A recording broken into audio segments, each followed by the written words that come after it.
Sanjana captain ఎలా అయిందో మనమైతే ఇప్పుడు తెలుసుకుందాము. ఆ సంజనాని బిగ్ బాస్ లోపలికి పిలుస్తారనమాట. పిలిచేసి నువ్వు కెప్టెన్సీ కంటెంట్ని ఎంచుకో, వాటితో పాటు నువ్వు కూడా పార్టిసిపేట్ చేయాలని చెప్పని అంటాడు. ఆమె వచ్చేసి సరే అని చెప్పి ఓనర్స్ సైడ్ వచ్చేసి డీమాన్ పవన్ని ఎంచుకుంటుంది. ఆ తర్వాత మాస్క్ మ్యాన్ హరీష్ని ఎంచుకుంటుంది. వాళ్ళ సైడ్ వచ్చేసి షష్ఠిని భరణి ఇమ్మాల్ని ఎంచుకుంటుంది, ఇమ్మాన్యుయల్ని ఎంచుకుంటుంది వాళ్ళ సైడు. సరే, ఇంకొక ట్విస్ట్ ఏంది అంటే ఒకరి కోసం ఒకరిని ఆడమని చెప్తాడు బిగ్ బాస్.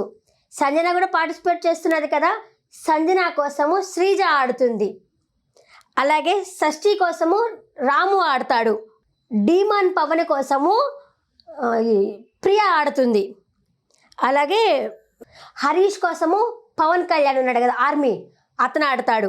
ఆ తర్వాత ఇమ్మానుయల్ కోసం భరణి ఆడతాడు. వీళ్ళందరితో టాస్క్ ఏంద్ర స్వామి అంటే ఒక రోపు లాగా ఉంటుంది, ఒక తాడు ఉంటుంది, ఆ తాడుతో చాలాసేపు పట్టుకోవాలా. అసలు ఏమైందంటే సంజన కోసము శ్రీజ ఆడి ఆమెని కెప్టెన్ చేస్తుంది.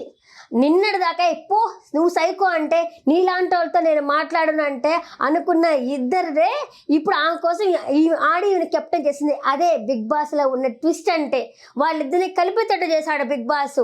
అదే అనిపించింది. ఈ పిల్ల పోయి ఆమె కోసం నేనేంది ఆడేదని చెప్పి ఓడిపోవచ్చు కదా శ్రీజ, అలా ఓడిపోలేదు, ఆడి ఆమెని గెలిపించింది.